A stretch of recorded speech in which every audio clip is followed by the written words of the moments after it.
Okay, இப்போ வந்து நான் இதில் வந்து ஆயிலும் கீ மட்டும் ஆட் பண்ணியிருக்கேன் ஃபஸ்ட்டு. இப்போ இதுக்கு தேவையான ஸ்பைசஸ் இது எல்லாமே இப்போ இதில் ஆட் பண்ண போகிறோம். ஸ்டார் அனாச்சி, சினமன், இது எல்லாமே, ஏலக்காய், பே லீஃப், இது எல்லாமே ஆட் பண்ண போகிறோம்.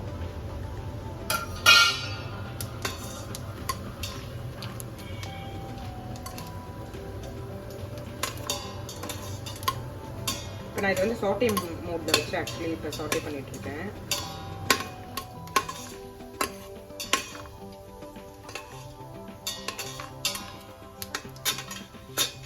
இது கொஞ்சம் இதுவானதும் வதங்கினதும் பச்சை மிளகாவும் ஆனியன், ஒரு ஆனியன், பெரிய ஆனியனை வந்து ஸ்லைஸ் பண்ணி வச்சுருக்கேன். ஸோ இது ரெண்டுத்தையும் ஆட் பண்ண போகிறோம்.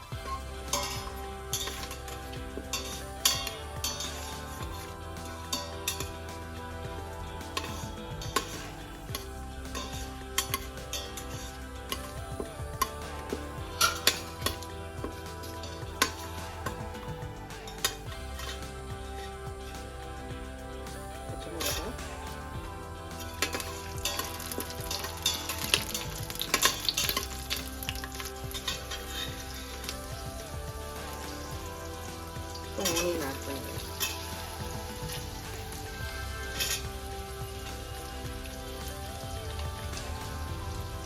ஆனியன் வந்து ரொம்ப ப்ரௌன் ஆகணும் அப்படின்னா இல்லை, ஓரளவுக்கு தனித்தனியாக பிரிஞ்சு ஒரு மாதிரி கிளாஸ் பதத்துக்கு வந்தால் போதும்.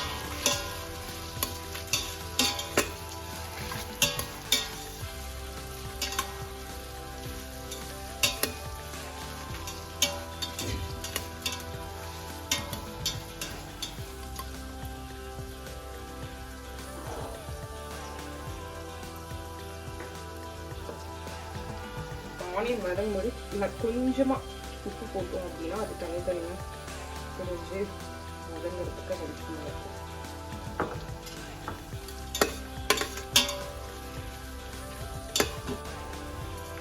இப்போ வந்து வெங்காயம் இந்த அளவுக்கு வதங்கினதுக்கப்புறம் நான் வந்து இதில் இஞ்சி பூண்டு பேஸ்ட் ஒரு டேபிள் ஸ்பூன் ஆட் பண்ணுறேன்.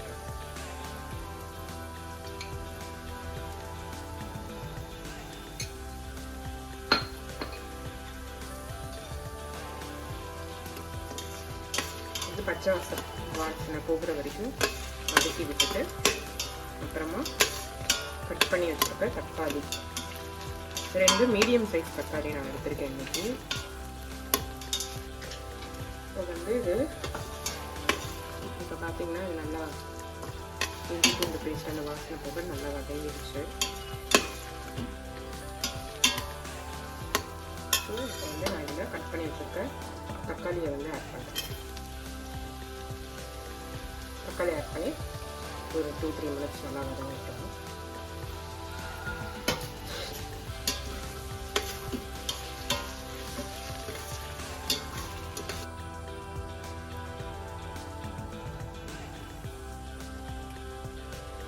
இப்போ பார்த்தீங்கன்னா தக்காளி வந்து நல்லா ஒன்று சேர வதங்கிடுச்சு. ஸோ இப்போ இந்த ஸ்டேஜில் வந்து நம்ம வந்து நறுக்கி வச்சுருக்க எல்லா காயும் வந்து சேர்த்துடலாம். நான் இன்னைக்கு வந்து கேரட்டு, பீன்ஸ், அப்புறம் வந்து உருளைக்கிழங்கு,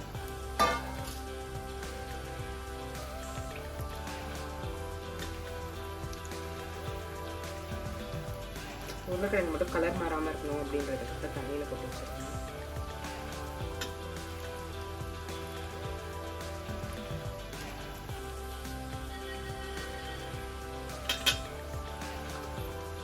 இது கூட நம்ம வேணும்னா காலிஃப்ளவர் கூட சேர்த்துக்கலாம். நான் இன்னைக்கு வந்து காலிஃப்ளவர் சேர்க்கலாம்.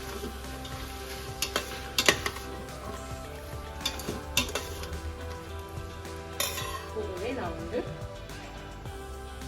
பச்சை பட்டாணியும் வச்சுருக்கேன், ஃப்ரோசன் பச்சை பட்டாணி.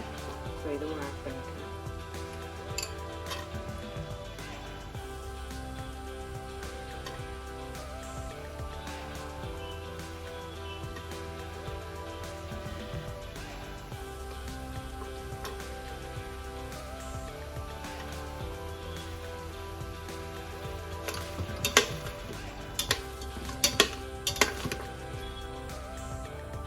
இப்போ இங்கே நான் தொடும்போது எனக்கு ஆக்சுவலி ஹீட் தெரியல, அதனால் ஈஸியாக இருக்குது எனக்கு.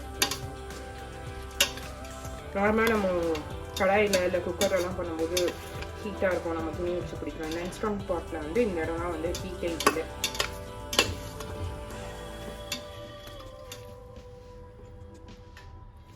ஸோ இந்த காய் வதங்கட்டும், ஒரு 3/4 பதத்துக்கு வதங்கட்டும். அதுக்கப்புறம் நம்ம எடுத்து வச்சுருக்க மசாலா எல்லாம் சேர்த்துக்கலாம்.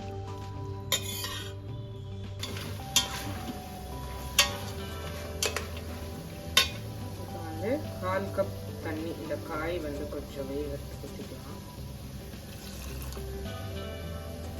ஸோ அதே மாதிரி காய் வேகும்போதே உப்பு டேஸ்ட் அதில் கொஞ்சம் இதுவாகிறதுக்கு அதோட கொஞ்சம் உப்பும் சேர்த்துக்கலாம்.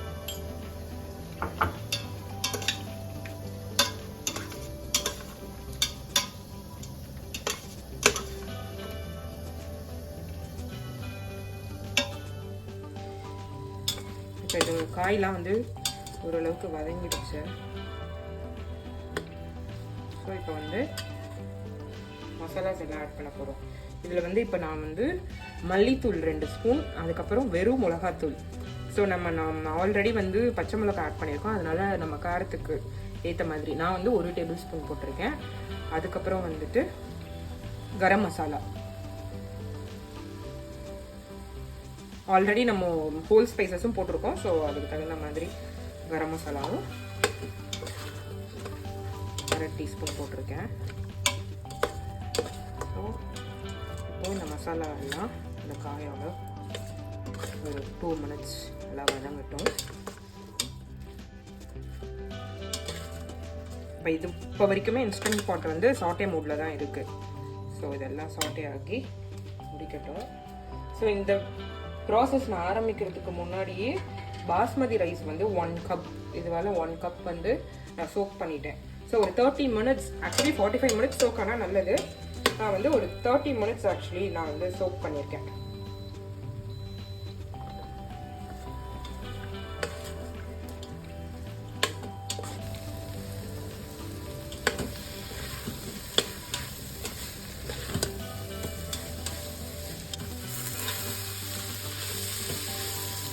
இந்த ஸ்டேஜில் நம்ம வந்து நான் ஆல்ரெடி சொன்ன மாதிரி 1 கப் பாஸ்மதி ரைஸ் எடுத்திருக்கேன்ல, ஸோ 2 கப் தண்ணி ஆட் பண்ணணும். இதில் நம்ம ஒன்று ஞாபகம் வச்சுக்கணும், நம்ம காய் வந்து வேகிறதுக்காக ஆல்ரெடி வந்து 1/4 கப் தண்ணி ஆட் பண்ணியிருக்கோம். ஸோ அதை லெஸ் பண்ணி கரெக்டாக தண்ணி ஆட் பண்ணிக்கோங்க.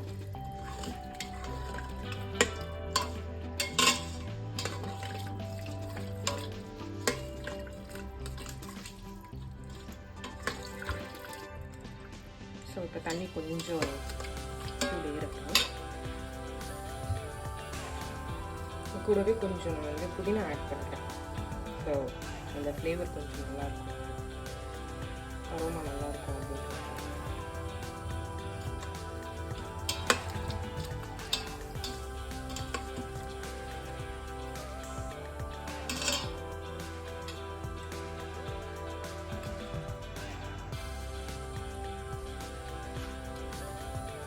இப்போ தண்ணி வந்து சூடாகிடுச்சு. நான் இப்போ வந்து இதில் ஆல்ரெடி நான் 1/2 hour சோக் பண்ண ரைஸை வந்து பாஸ்மதி ரைஸ் வந்து தண்ணி இல்லாமல் இதில் நான் சேர்க்குறேன்.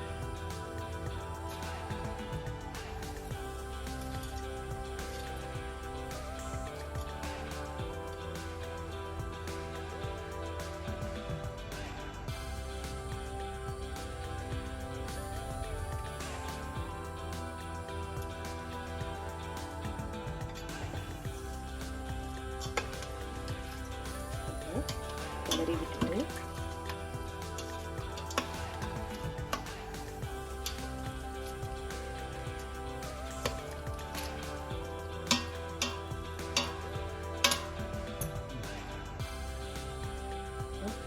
தேவையான அளவு டேஸ்ட் பார்த்து எங்கள் டேஸ்ட்டுக்கு ஏற்ற மாதிரி ஆட் பண்ணியிருக்கேன்.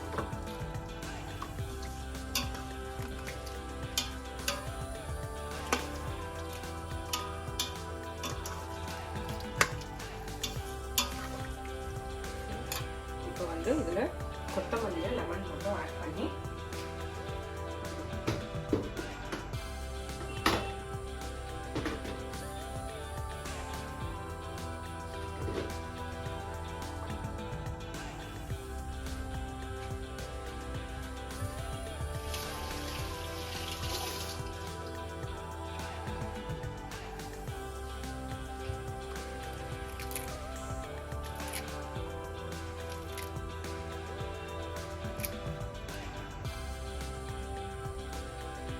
இது அழகாக சிசர்லேயும் கட் பண்ணி போடலாம், ஆனால் எனக்கு இப்படி போடுறது தான் பிடிக்கும்.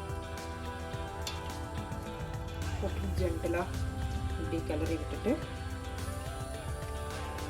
கொஞ்சமாக லெமன் சேர்த்து நமக்கு ரைஸ் எடுத்ததுனால கொஞ்சமாக அந்த அளவுக்கு.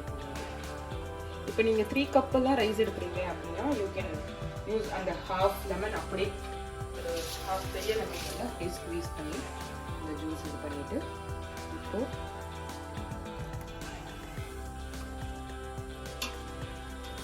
இவ்வளோதான். நமக்கு வந்து ஃப்ரெஷ் இன்ஸ்டன்ட் பாட்டை வந்து ப்ரெஷர் குக்கிங் மோடுக்கு மாற்ற போகிறோம்.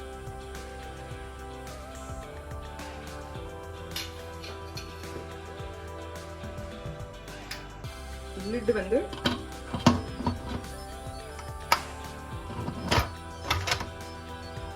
வச்சுட்டு இப்போ சீல் பண்ணிடணும். ஏன்னா நம்ம வந்து இப்போது இன்ஸ்டன்ட் பாட்டோட செட்டிங்ஸ் வந்து இப்போ 40ல் இருந்து வந்து ப்ரெஷர் குக் மோடுக்கு வந்து நம்ம சேஞ்ச் பண்ண போகிறோம். ஸோ கேன்சல் ப்ரெஸ் பண்ணிவிட்டு ப்ரெஷர் குக் மோடில் ரைஸ் செட் பண்ணதும் லோ ப்ரெஷரில் it will cook for 12 minutes. So 12 minutesல நம்மளோட வெஜ் பிரியாணி வந்து ரெடி ஆகிடும்.